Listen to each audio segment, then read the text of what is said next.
Hey guys, this is Lorraine. Thanks for listening. This is Lorraine Lopez Loves, and this week Lorraine Lopez loves Carlisle Forrester. Hello. I was just vibing out on that Shay song. Yeah, it's some good music. Yeah, that's Shay Carter, by the way. Shout out. But yes, Carlisle is a radio personality, comedian, actress. She's all that, podcast, host. Extraordinaire. Yes. That's what it says in my bio. No. I didn't even send you a bio. By the way, I should have asked for a bio. Can I? Well, we know each other. We do. So that's why this is one you can just like kick back on. You can show up hungover, no makeup. Yeah. Not that you are, that's but not me. hypothetically, one could. Yes, one could. Is what I'm saying, because we're old friends and we go way back. Yeah. Where is the camera, by the way? Where are my millions and millions of... Okay. Hi, followers. What do you call your Lorraine lovers, maybe? Yeah, I like that. Lorraine lovers. Your lovers. Yes. But yeah, we used to work together at a nightclub so long ago. I'm not going to say the year. But you can, because this is the thing. We were the youngest of the crew. Yeah, we were the young ones. Like, we weren't like the veteran ones coming in, and there true. were some of those around. Yeah. But, like, we were the young girls in the scene. Like, I had never even had a bottle service job before when I got this job. Me too. I was working at Hooters before that. Oh, my God. Yeah. You worked at Hooters? I worked at Hooters at the same time when I started that job. I was like, I can't get rid of Hooters yet. And yeah. Then I was like, get rid of that Hooters money. No. But that was, Hooters money was a lot. I'm sure it was. Day. But then going to that to Ledoux, we were making... Who would have known? Like, I had no idea that there were jobs like this. I was in LA, and I was like, forever I was in LA, and I was not 21 for years and years, because I came right after high school. So the only jobs you can do if you can't serve alcohol, it's like hostess. I was like an email girl. An email? Like walking around with a clipboard asking for people's emails, because that was like a new thing. Don't fact check that you're on that, but like saddle wrench, I worked the bowl because like I couldn't cocktail. So by the time Ledoux came around, I remember like the very first meeting, and there were all these girls. And by the way, I got the job because I was a hostess at the place across the street, the Geisha House. Oh, okay, yeah. You remember Geisha House? Yeah. Anybody in like old school LA remembers? And so the owners told me, like, we're opening this club across the street. You're gonna go. Lonnie's like, you're going to go be a bottle service waitress, Carlisle. You're going to go sell bottles now. Wow. I'm like, okay, I've never heard of this concept in my life. I go to a meeting. All of y'all are there. Well, you weren't, because you weren't a year one gal. Yeah. But all of these girls were there. They are the hottest girls in L.A., like the creme de la creme of L.A. hotness. And I'm like Mississippi, corn-fed. I'm not the Carlisle you see before you now, okay? Like, these bitches are the ones that taught me to, like, get highlights and fucking eyelashes. You know what I mean? Oh, yeah. This was, like, the old school Carlisle, corn-fed, little heavier. I'm walking in. I keep saying corn-fed, just hoping you'll ask me what that is, but you... No, I kind of feel like I know. You get it. You're Mexican. I get it. You have a corn-fed. version of that. What is yours? Tortilla-fed? Corn tortillas. Beans, it can go either I don't way. know. Am I going to get canceled for that comment? I'm sorry. I think it's fine. Oh, God, I'm so nervous to get canceled. But we go way back, so that's why. Yeah, totally. We get it. So anyway, I go in, and these girls are so fucking hot, and they're all talking about their other jobs, like, oh, well, at Roosevelt, we would make, like, 8. And I was like, 100 a night? Like, what is this job? As you know, our lives like changed after that, because, or did you come on in the end whenever it was kind of like maybe not? Well, I think it was still pretty good. I don't remember if it was 2 years after it opened that I started working there. Okay, so it was still okay, and people would be like, "Oh, we're not making any money," and then the they'd be bitches like were $600, complaining about, and I'd be like, "Wait, we only what? made $650 tonight. This sucks. We should sue the place." It was terrible, like that. I mean, Literally it was what the idea. happened. It was no, but I was just like so grateful because I produced a movie during that time that got into the Cannes Film Festival. Like my whole life, like I, was in all the acting classes I had always wanted to take. God. I was in like 3 classes at a time. Yeah, 3 classes a week, which now that's like $1,000 alone. And I was Right. like, nah, this is what I love to do. We were I would never do pursuing that. it. Like we were both in the Hardcore. camp that was like using that money to invest in our career and ourselves. Like you've always been like me, like creating your own shit, and that's why it's the time to do that. You can't just. It's not like the '90s where you just audition for parts and No, you hope have something to be making happens. stuff. Yeah. It's like you can't just do one thing anymore. Show them what you can do. You know. Yeah, but it's hard because back in the day, that's when it was like, oh, you only do one thing. You're just like, well, I can't do anything else. I'm just not. That's crazy now. And I feel like in dating too, during that time, I was really pulled aside because I was dating somebody that like, whenever you meet someone as a woman, we always see guys' potential. We always see like, oh, well, he could be this, he could be that. Guys have no imagination when it comes to our potential. So guess what? If they meet you and you're a cocktail waitress, you're a fucking cocktail waitress. Yeah. And something that I had to learn in my 20s is that like you can't fuck somebody that thinks that about you in the back of your head. Sorry, clean up. You can't sleep with somebody because you're exchanging energies. Yeah. And so I really learned that lesson of like you have to surround yourself in your relationships with guys that get that aren't going to like distract and just be like, oh, this is some dumb cocktail waitress, because you and I both knew that was just part of our journey. I also feel like for me, sometimes I've struggled with it in the past, was thinking like dating people, and that was my own insecurity that maybe they didn't even put on me. And then I would be like, oh, they probably don't want to like take me seriously because, my life is so crazy. Like I could work at a nightclub, and then I'm also like, whatever, if I'm doing stand-up or acting, like a lot of people don't like that. Right. But it's true, you want to be with the right person that's going to accept that and want that. But it was my own insecurity that I had to get over. And then in my case, I thought for so long it was just an insecurity. And then the person like told me over eggs one day. So it comes to a point where you're like, oh shit, you really just want me barefoot and pregnant, which is what, a lot of people, that's like why the guys want to settle down. It's not, why else would they want to settle down?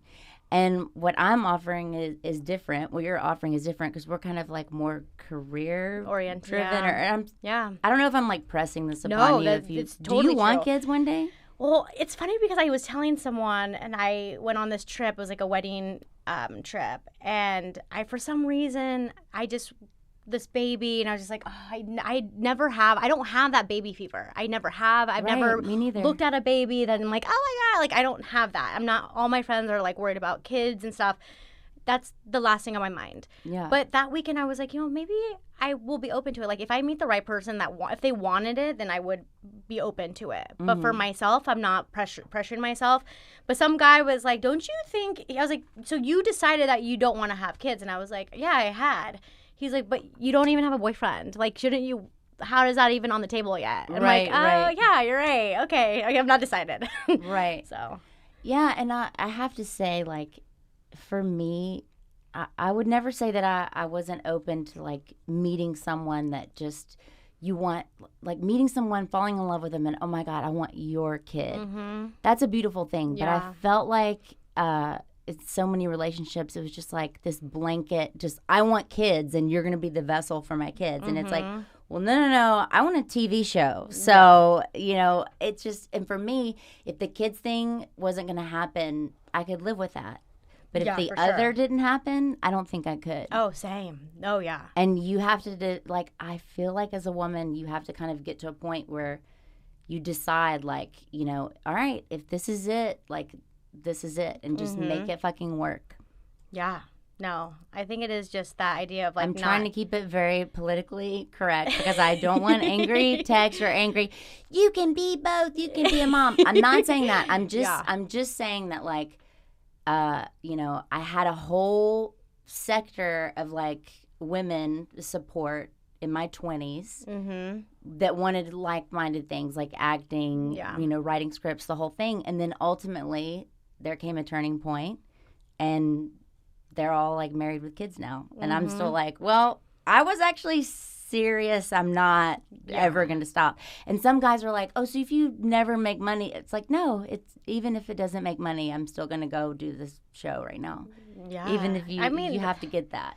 I think before I even started doing, I'm like, is that a concealer? Just kidding. I lost my makeup in an Uber last night. This story is tragic, by the way, because you were so close. I was so close. You were so close. Tell them. Okay, so last night my car got towed because I hit a curb, and after that happened, I went to meet my friends at a bar, drank a little bit too much. I shared an Uber with my friend. I had my stuff from my car, so I'm in the Uber. I leave, and then this morning, the first thing I wake up is like, oh, I left my makeup in the Uber. Call my friend. She's like, oh, my gosh, I thought I saw the makeup bag, and I gave it to the Uber driver, and it was like, hey, I think someone left this. And I completely forgot that you were even in the car. I was so fucked up. So much.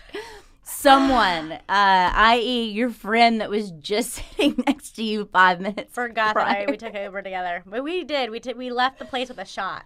Oh, that's hilarious. So it's all weird makeup right now. But it's fine. Look, whenever you have me on, you get kicked back and be hungover. I'm on like my third cup of coffee today. I'm just like rattling out past stories. Oh, yeah. No, but so when I met you, and when we had this, that you came about with like the second insurgence of the Lay Do girls. Mm-hmm. So you weren't really entrenched in my whole scene, i.e. the blackout drunk days. But you said you remembered me drinking, but you have no stories. I just feel like we all drank a little bit. I don't remember, no. Everybody was partying. Yeah.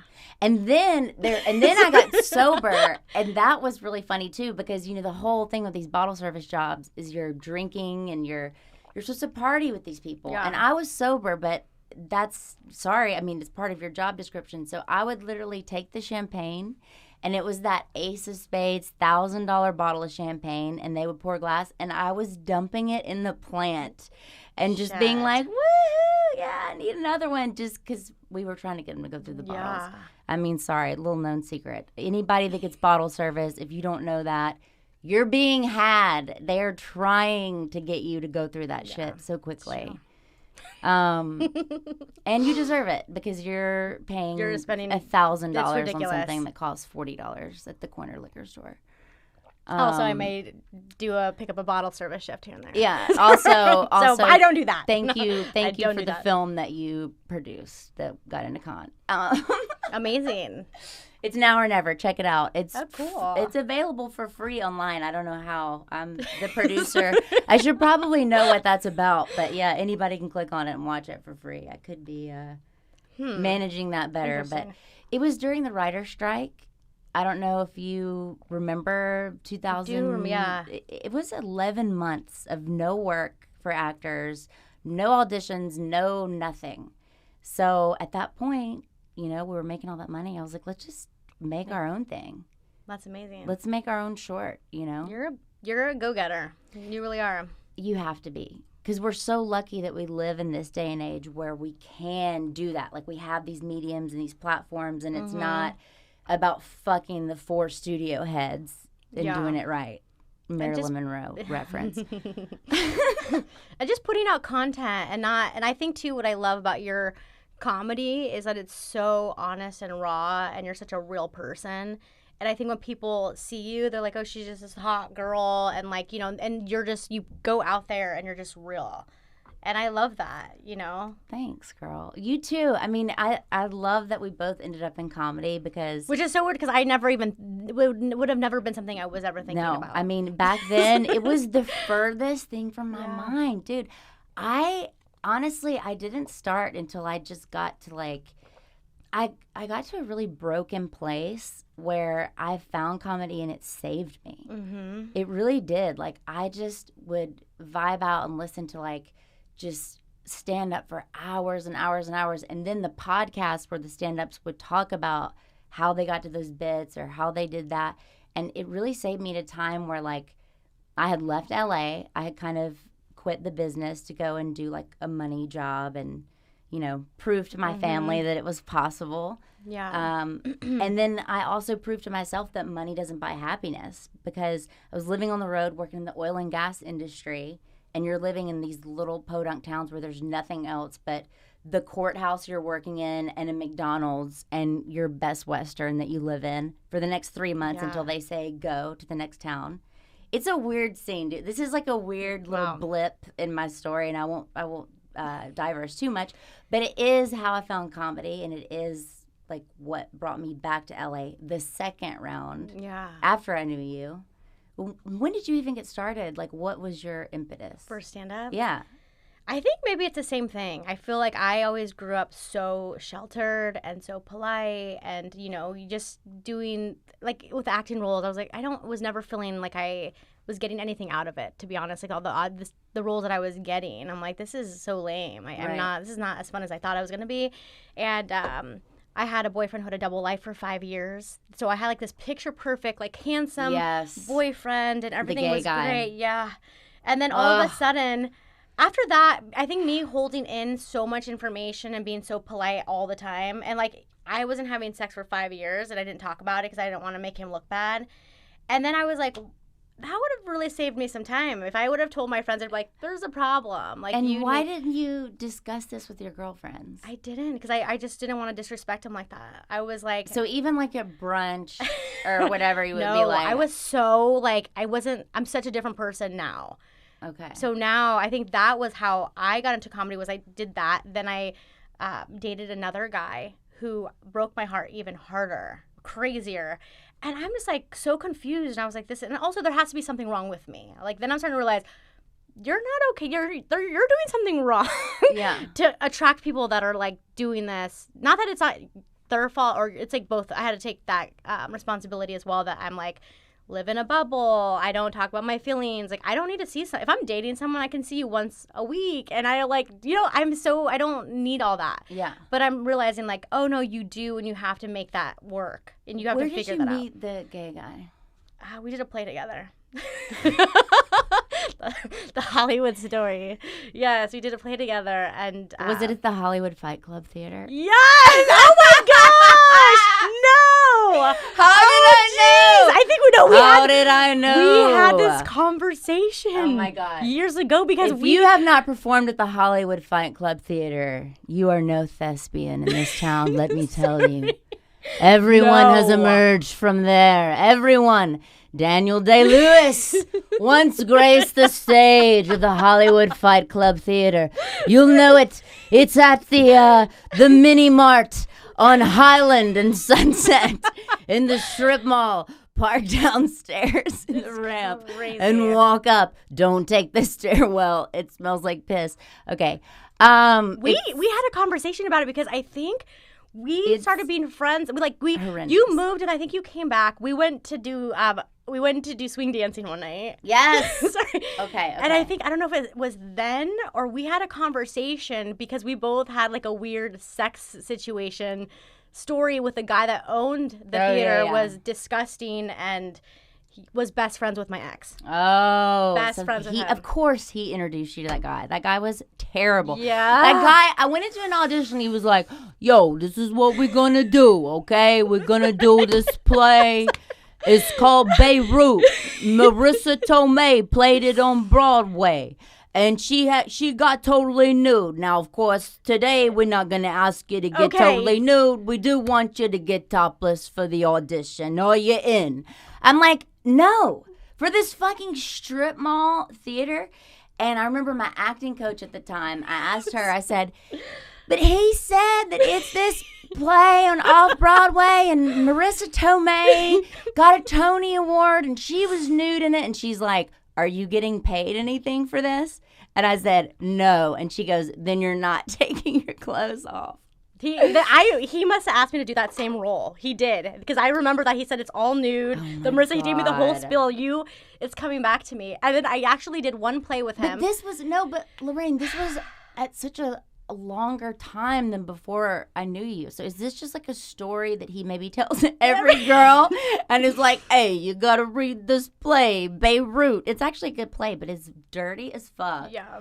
And he just wants girls to audition and like say these words out loud, and he's probably jacking off to it behind a theater chair. He's just honestly, that was one of the worst experiences for me. I did a play with him. Did you do a play? I did a play. I did. What did I do there? I did a series of one acts. Oh, was it the one where it was all like the about love? Okay, no. It was like a night of love one acts or something. I mean, this was so long ago. Like this predates. You might have done it with my ex, because he did that one. But you're right. It's the same plays that go over and over and over and over. Yeah. I mean, show me his MySpace page. Maybe that'll ring a bell. God. Oh, yeah. That's not long ago. What song was on his MySpace story? It was that long ago. Oh, God. So, yeah. That's fuck that guy. So hilarious. That was just a shot in the dark that would so be that weird. theater, and I'm really sorry that we both got wrapped into that. But see, it's experiences like that is we've paid our dues. We've paid our dues. You know? No, we've just worked our asses off, and we've done a lot. Yeah. We've gone through a lot. I feel like trial and error has just been, I mean, from the start. Whenever I first came here, I knew nothing. I had no plan.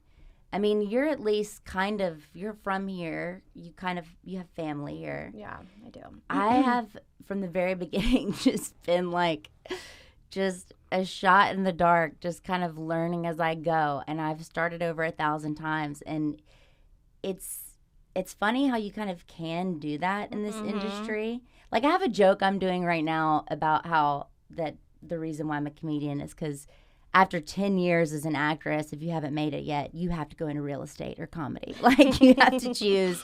Your corporate headshots are either going to go on bus benches to drum up business, or we're going to get you a microphone and hear about all your rejection stories. Exactly. Because also, if you're still in it, you're now, like, you do have all that. Like, before, I would never want to do comedy because I had nothing to talk about.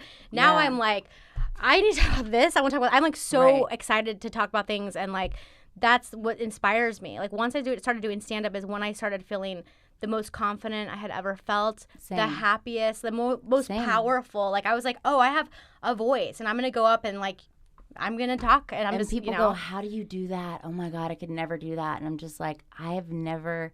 It just felt from the very first time I did it, and I've told this story before, so I don't want to like rehash my old podcast stories, but the first time that I did it was at the Haha Cafe, and I rode home on my bike, and I was crying because I was like, this is it. Yeah. This right here is the whole, because whenever you're an actress, you have to ask for permission, right? Like, you have to audition, and then they have to pick you, and then it has to be and even whenever you go through all those hoops, you're pool girl number 3. Yeah. You know? But whenever you take the microphone, it's like, you're Lorraine, you're Carlisle, you're whoever the fuck you want to be, you know? And there's a power to that I have found really satisfying in a way that acting never was, even though, please cast me. I'm dying to do anything on television. I still need one more credit. If you look at my IMDb, though, I've been acting a long time. There's a lot of film on there. Just need to get that TV credit in. Get that ball rolling. But it's true. Yeah, no, I feel the same way. And like you said, how money doesn't buy you happiness. Like, when I did have money and I was doing other jobs where it was like, I was doing like working day jobs, I was just so like, this still didn't feel right. And then now having very little money and being so happy and so excited and so pumped and honestly, it's something that I'll never stop doing this. And also, I know that like maybe in love, like the dating shit is hard or whatever because we're doing this, but it's a distraction anyway. And just, aren't you glad whenever you think back on that relationship, like how much time that wasted? Oh my gosh, yes. Now you're just focused on you, your career, what's going to get Lorraine to the next place. And guess what? If nobody's on that train, then they don't get to come along. Yeah. And honestly, too, I feel like I'm on the come. But seriously, you're giving away your energy. Like, we have literal energy flowing through us. And it sounds weird to say, but just coming out of you. And if you reserve it, then like you keep it. And you're walking around with this like glow that other people are attracted to. But if you're just giving it out, and that's what you're going to be depleted. That's what I was doing all the time. Like the guy that I was dating was an actor. The other guy it was always someone else, and I was like, it's you, it's you, it's you. That's exhausting. Taking the back seat, and then now the stand up is like, it's just me, and I'm like just doing whatever I want to do all the time, and I've never been busier. I've never, I can't believe you didn't have sex for 5 years. Here and there. Like on your birthday, he was like, all right. It was like, yeah. He just like pulls up a picture of Zac Efron on his phone. He's like, lay back, you deserve this. It was like that. It was some weird shit. Yeah. I'm really sorry that you went through that. I hope you're getting fucked now. I do. That was not. I'm so awkward.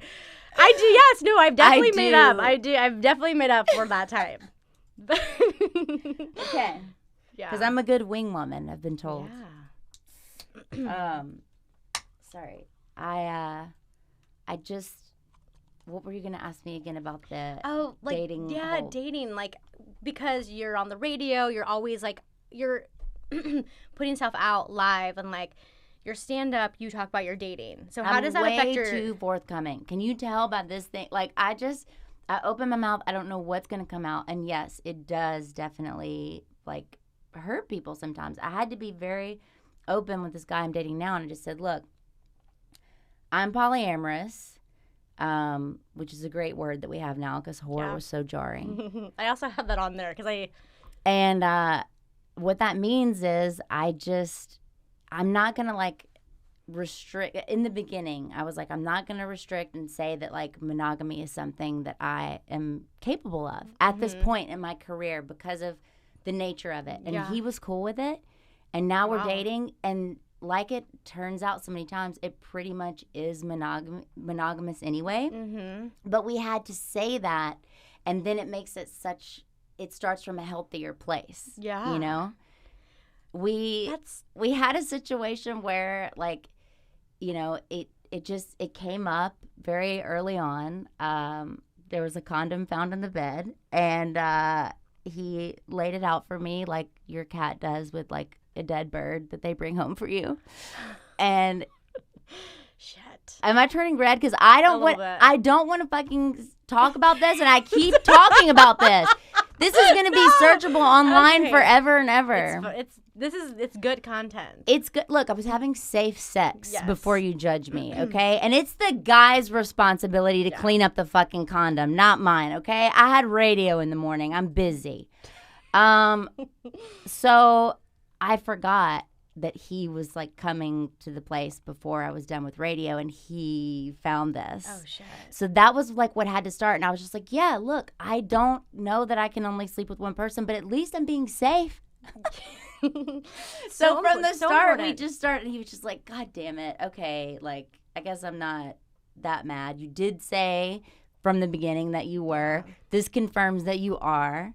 You know, and then we just start from that honest place. And then guess what? Ever since that, I haven't even wanted to. And I don't know if he has, because I don't know if I, like, want to know. Mm-hmm. But I just never want anybody to, like, feel like they're missing out on a life experience because of me. So if there's some hot girl, and he's a musician too, so he's probably going to run into that if we're together forever and ever. Mm-hmm. You know, these people that are saying they want to be together for the rest of your lives, like, you got to think of that. Is that realistic as humans, as mammals? No. So that's my smart. Thing is like, go do it. I want to be the girl that you tell the girl before you fuck, I don't love you. This is just sex. I'm in love with this girl. That's beautiful. Because I've been the other girl so many times. I'm just kidding. It's my time, damn it. I want to be the main. No, I used to say that a lot on stage, and people were like, don't say that about yourself. As everybody knows, like, it's an exaggeration. That's what I hate about that with people. You get a lot of women comics that are like, that's not feminism, that's not powerful. Right. But you're like, dude, if we were all talking about, you know, like, I get all the men, I got them all in check, and this, like, no, you have to be real. Funny. You have to also be, like, also, if you're saying that, people are going to be like, no, thank you, next. But when you're vulnerable and being, like, honest, like, I mean, I dated a guy for 4 years that I was 100% in it, and he same thing. He was just not. It was like a casual thing, and I just could not understand that. Right. But when I talk about stories like that, it's like it's me talking about it because it's how I'm going, like working it out with, you know, and then sharing with people to be like, oh, you're not alone. It's, you know, but people get mad. It's weird. It's weird to like, you know, you're gonna have to just meet the guy that's gonna deal with it, and I understand that it's an exaggeration of you. And I'm also dealing with this too because like, what's gonna happen whenever I'm at a place where like my content is out? So like, say his family can Google it or YouTube it, and then I think about that shit and I get tripped up. But you just have to not care. We just can't, because do you honestly think that like Joe Rogan or Brian Callen or Brendan Schwab or any of those guys are sitting around thinking what their wives' parents Googled about they don't give a fuck. Like, and we're in a business where we have to think like men, and we're gonna have to meet those guys. I'm lucky I have an awesome dude right now that understands it and gets it. And you said he films he's propelling me forward in ways that nobody has ever done so in my life. Amazing. Because my whole thing before meeting him, and I touched on it earlier, was I would always date the guy that was like, you're not really gonna do this acting thing forever, are you? Like, when are we gonna, come on, let's give this up, you know? And it was just getting to the point where it's like, oh, no, you really think that, you know? I had a fight with a boyfriend because, like, I was like, come on, I got to go to my acting class. They lock the door right at 7. And he's like, that's so stupid. They lock you out. And I'm like, no, you have to be there on time or they start. And he's like, what is it doing for you anyway? It doesn't seem to be doing much for you. It's like, whoa. Oh, yeah. Make that comment to somebody that you're, like, sleeping with. And I would make that mistake over and over and over. So now I almost put it in a way that's like, in the beginning I was like, look, my career comes first. I don't, and it almost to a point where it's like, I don't even know why he stayed, but he was just like, okay. And I can do that. And he was like, and let me show you how I can help you. He comes to my sets, you know, films me, helps me with my content. And it's like, he's like, not only do I support it, let me show you how I can help you push it forward, which is wonderful. So hot. You know, and he's not a comedian, which is really fucking hot. Yeah. Do you find that guys that are not comics, they want to try and be funny? All the time. They're always, nonstop. Also, they asking for jokes or expecting you to be funny. Yeah. Or wanting to take you out to see stand-up. Oh, God. Every single guy that I've ever, since doing stand-up, is like, hey, can we, you know, which is just, no. Like, I'm not going to be a nerd and, like, take you. But Doug Stanhope's in town. You're like, yeah, I'll fucking, like, talk to him at the store later. They don't understand. You're not going to sit. What are we going to do? Sit in the front row and get fucking roasted by Jeff Ross at the fucking main room? No, we're not doing that anymore. I actually, though, and this is because I just started talking to someone recently, and, like, I do really like him a lot. And he has never seen a stand-up show. Like a real stand-up. He's never been to a comedy club. So I'm like... He's never seen stand-up at all. Well, he's like watched it on TV, or he used to work at a bar that had a night, but he's never been to like a comedy club in his life. So I'm like... kind of like, I want to take you. Okay. And I'm like, am I going to do it? Am I going to go and like get a table? Like, it's going to be so embarrassing, but... So wait, which comedy show are you taking him to? I don't know. Maybe one tomorrow. And you're like, recommendations? We're going to go to the Ice House. We're going to the Ontario Improv.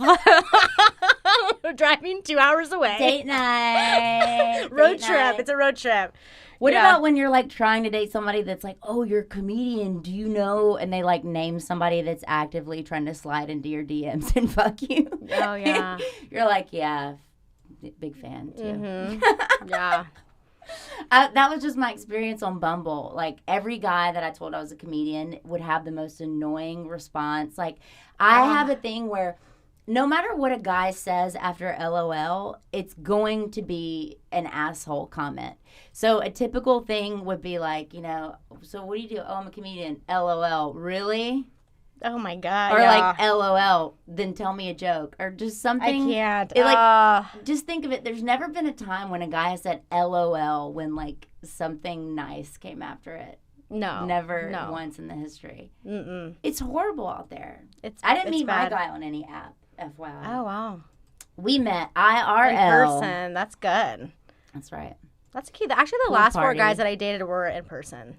Yeah. Which is different. Had a pool party, white bikini, just lock it down. I knew what I was doing. Let's get real. Yeah. All right. I love it.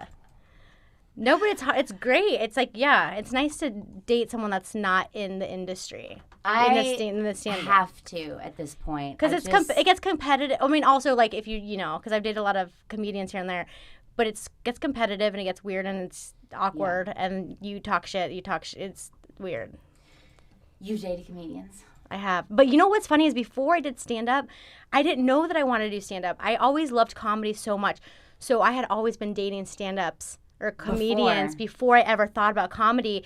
And then when I was I also like got into writing comedy, and I started dating like a comedy writer, and then now I'm dating comedy writers, and I was like, I'm just dating people that I want their job. Yeah. It's not that I want you, I want your fucking job.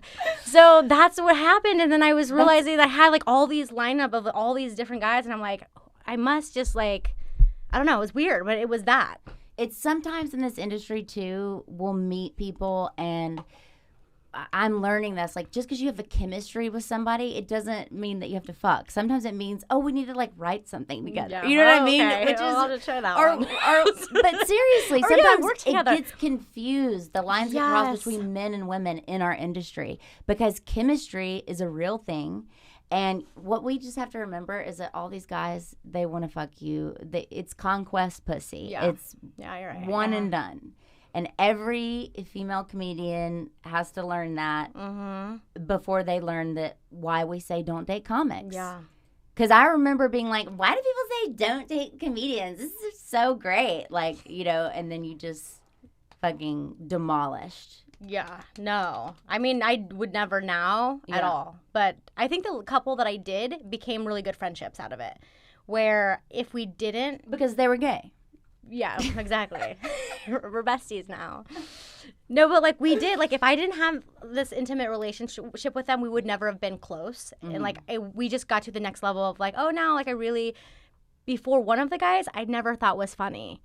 It was a weird thing, and I never ever wanted even to date him at all. Like that wasn't even a thing. It just happened by accident. Yeah. And it was like a month. It wasn't anything, so it's not really dating. Right. But in the end, I was like, oh, you're actually really funny and a really cool person, and like this isn't gonna work, but can't wait to see you around. Like that's so now I see you and I'm like, hey, what's up? Right. And it's not weird. Well, that's the thing as comedians too. Like people maybe that are listening that aren't in the business. You don't want to fuck other comedians because you're going to see these people around everywhere. Literally for the next 20 years, 30 years. Like comedy is a marathon, not a sprint. And these people, like the real people that are going to be in the real, the mix, the players are the same. It's incredible. Yeah. Like the cream rises to the top.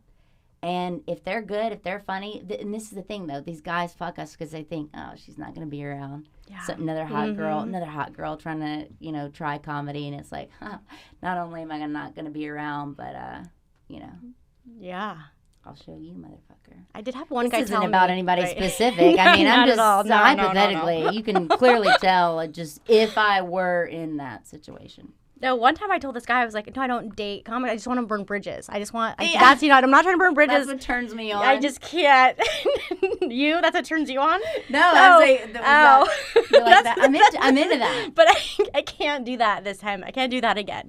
But I told you said you don't want to burn bridges. I don't want to burn bridges. You said I do want to. No, I don't want to burn bridges. Okay. No. Right. You can't. No. But that's high school. It's the size of a high school, this industry. I would never. And that's why I would not even try to do that. So the last one, I was like, I don't want to burn bridges. Like, I just don't want to go there. It's not even worth it. Like, we can have sex with other people. Right. Doesn't matter. And literally open your phone. Yeah, it's fine. Yeah, it doesn't. But I don't even remember what the point was. But is there a point to any no, of this? It's not. Just comics don't date comics. Okay.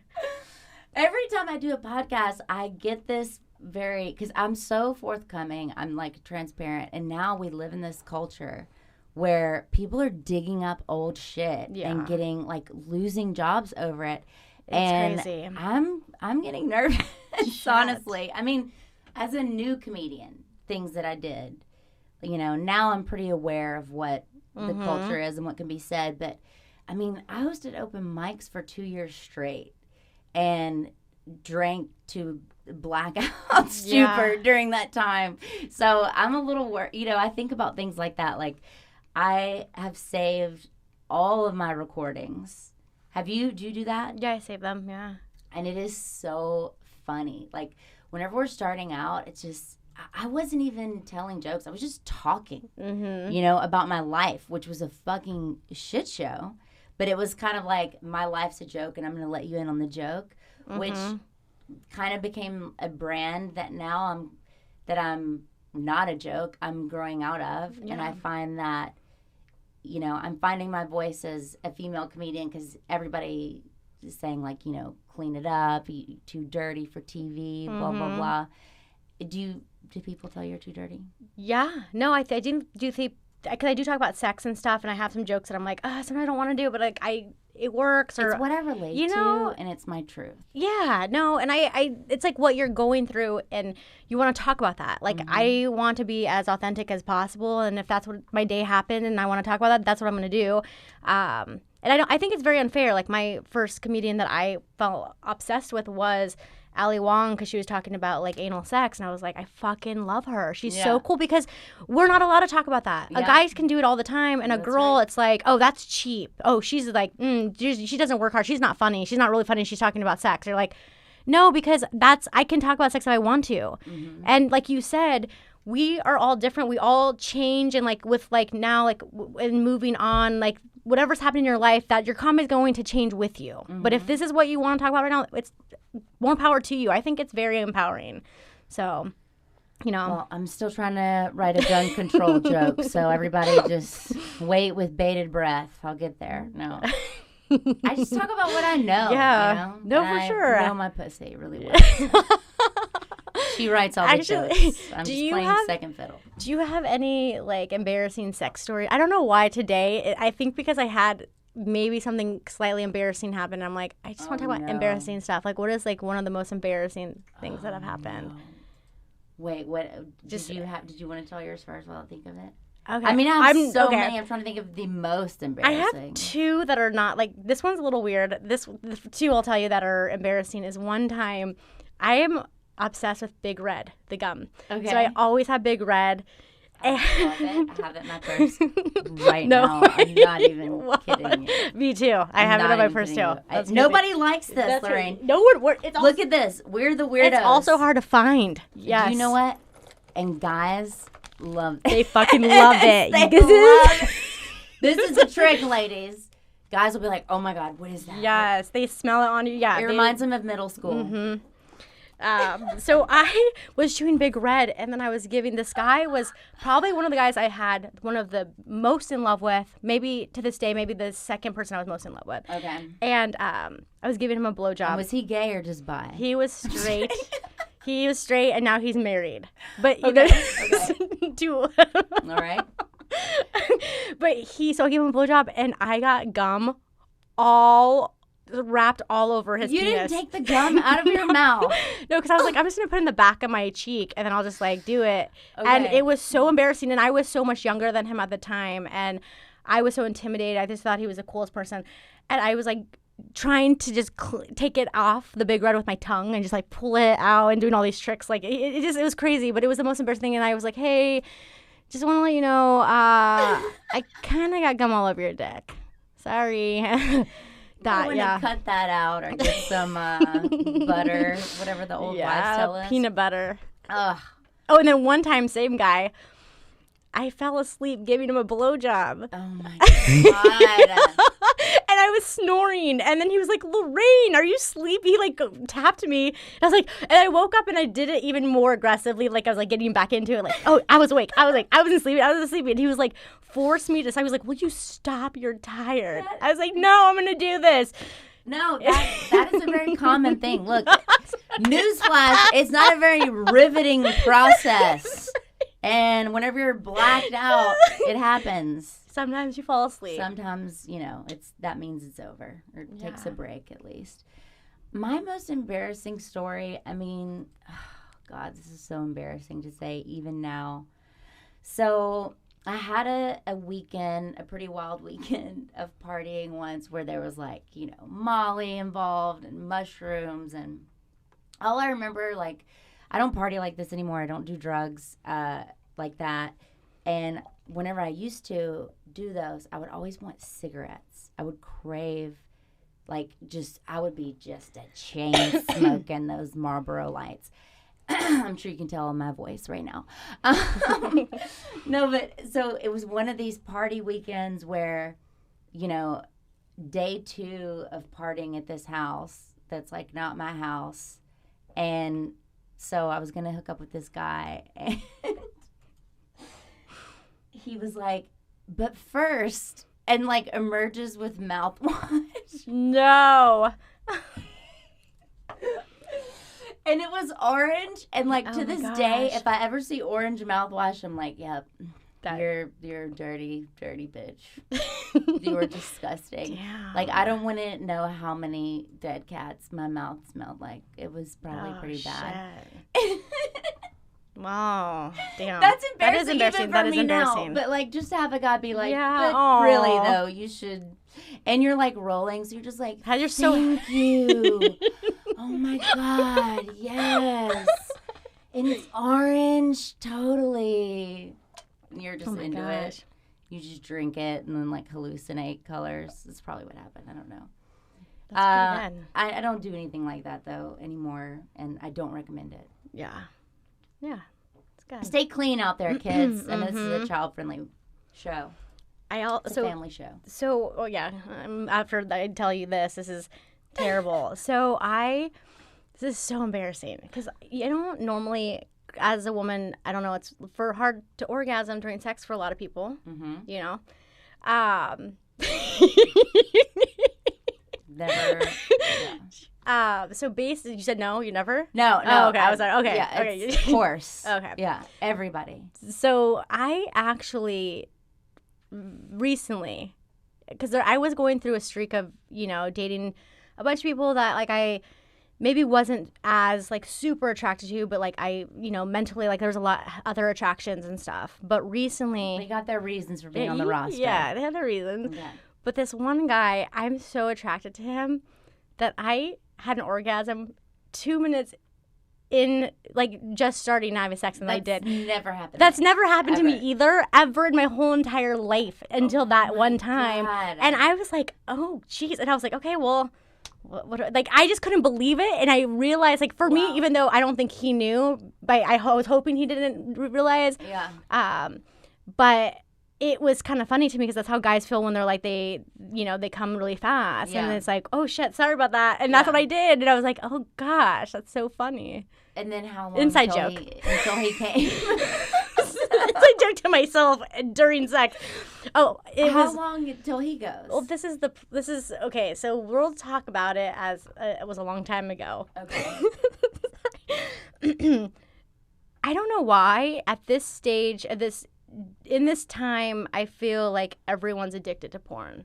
Mm. So men have sex over like 20 hours straight, and they don't come. People have very unrealistic expectations of what's supposed to happen in there. And I think that men are like brainwashing themselves to the point of where they can't come with just the normal thing because they need all the bells and whistles. Yeah. Like I've dated somebody before that was a straight up porn addict. Like porn addict to the point of like all night long and like into the next day, and then it's an asshole the next day because he has literally not slept in 48 hours. Yeah, it's crazy. And it's just like you at that point you're just breaking your own psyche. Like you're doing it to yourself. And I don't know what the answer to that is. There's 12-step. I think there's all kinds of things, but like. Yeah, I don't think I've ever been into it to the point of that. Yeah. Luckily. No, it's been like the last couple guys, like I've had that. And I'm like, this is so... It's so common. It's so annoying. I'm like, as a woman, you know, a woman could do the same. She can use her vibrator and not be like sensitive anymore, but you don't because you're like, no, because I want to have sex with you, so I'm not. Yeah, like so it's the same thing. You can literally wear your clit out. But as women, we know to stop and go, okay, you know what? I came. I'm gonna put this in the drawer. Maybe I'm going to rinse it off. Maybe I'm not. It depends on what my afternoon entails. I don't know. I don't know what my day is like. It's just, that's neither here nor there. But this is the thing. Men don't have that button. They don't know how to turn that off, and they're just over and over. I guess, I mean, from what's been described to me, I'm speaking like I know, and for the people that aren't viewing it and just hear the octave of my voice, I'm not a man, I'm a woman, but I think that they just lack that kind of, that radar. And it's so available to them. Yeah. That, like, why would they? Definitely. Well, I don't know. I don't even know. I'm trying to figure it out. It's just back to you, Lorraine. Yeah, let's see what else is on here. Let's see. What do you like? I guess that would be like, what's like a first question that you have when you starting to date someone new? Were you good at that, like asking questions or what you wanted? But I feel like you were pretty good if you're talking about being polyamorous, like up front. Yeah, I mean, yeah, and that came about, I think, also just almost as like a defense mechanism too, though, because I had just dated so many people before this guy that maybe I felt like that was almost what they wanted to hear, and then it just became true after a while, you know? Or it's just like, I think what I've experienced is like someone is always putting that in your ear, like you just said, and then you figure out on yourself that you're like, oh, well, I like this now, and it's my choice, and it's not because someone, you know what I mean? And that's an amazing feeling. I've always had these bucket list experiences that I want to have with a partner. Mm-hmm. Like, I want to have threesomes. I want to know what it's like not to be the cameo in the I want to be able to joke and make fun of the girl after she leaves, like they do to me. I'm just kidding. But that's what I assume happens. I don't know. Like, I don't know. You can get wild whenever you know somebody loves you, but you can't just, you know, go out in the street and, like, you know, you got to be a lady in the street and the freak in the bed, as they say. Yeah.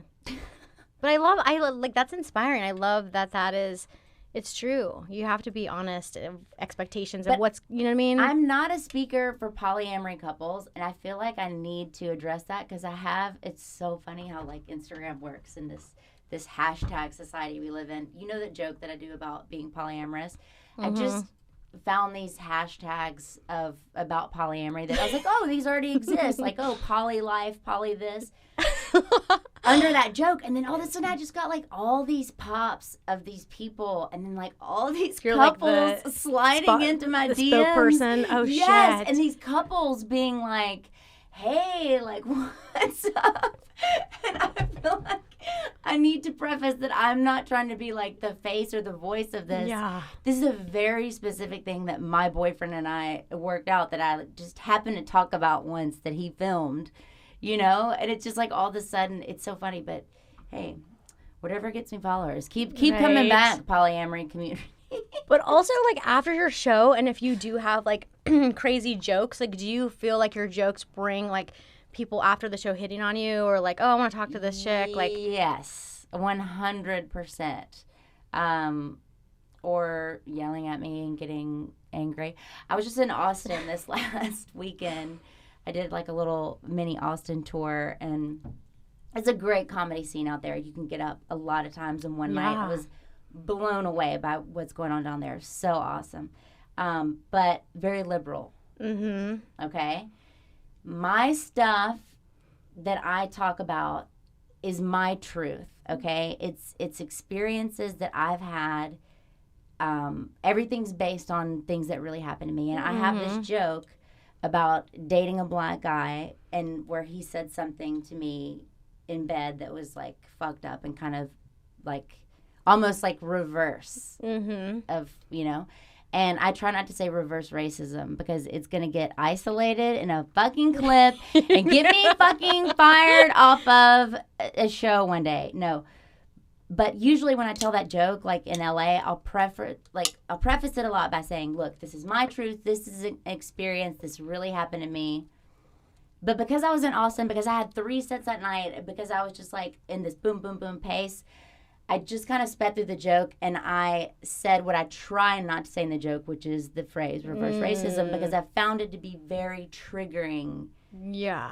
And there was a black comedian after the show that was like, that's fucked up.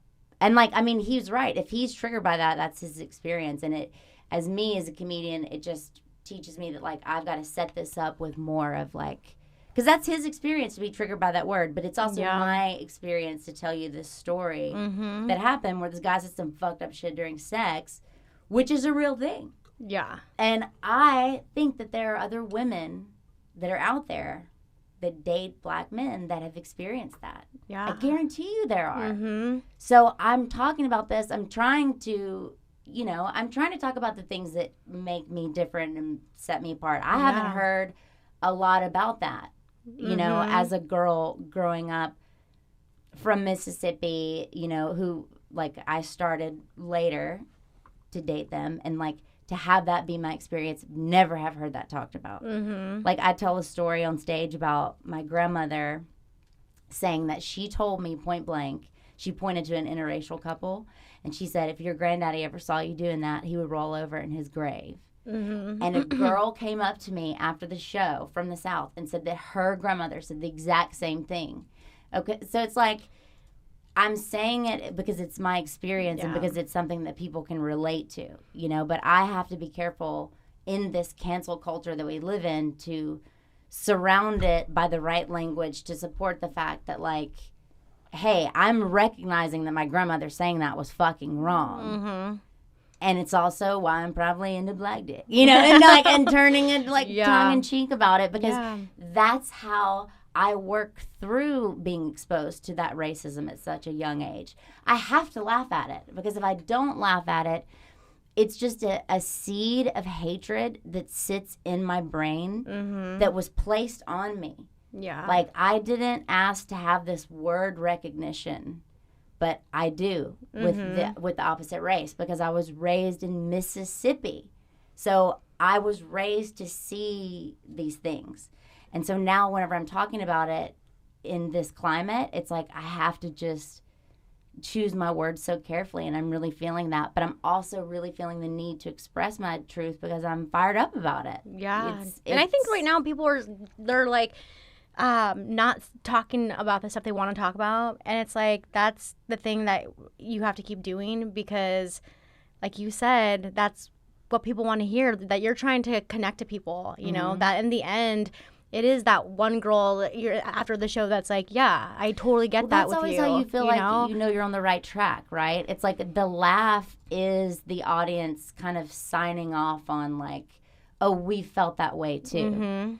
And the hard thing with these racial things is you have to phrase it in a way where they don't feel like when they're laughing, they're being racist. Yes, yeah. Because you're talking about racism. So if you just take out the blanket buzzword of that joke, that's a joke about racism. But if you laugh at that joke, doesn't mean you're racist. Yeah. You know what I mean? Definitely. Sorry to go off on that. I think that's so important, And amazing that you keep doing it and figuring a way how to do it. And like, amazing you keep doing that joke, even though black comedians all over hate you for it. But I've had, like, Craig Robinson, who we know from The Office, everybody loves Craig, came up to me and said, that's a fucking brilliant joke. Yeah. And that's the kind of shit that I listen to. Yeah. And honestly, like, you can't, no matter what, you're going to always make someone upset. And if you're always thinking that, it's just, it's inevitable. So it's just, and you're not doing it in a bad way. It's not even bad. Yeah. So let's end on a life lesson. Do you have a life lesson for us? Yes. So we talked about this earlier, and I think the wisdom that I would like to impart, if any, is that never, never, never, never, never, ever, ever give up.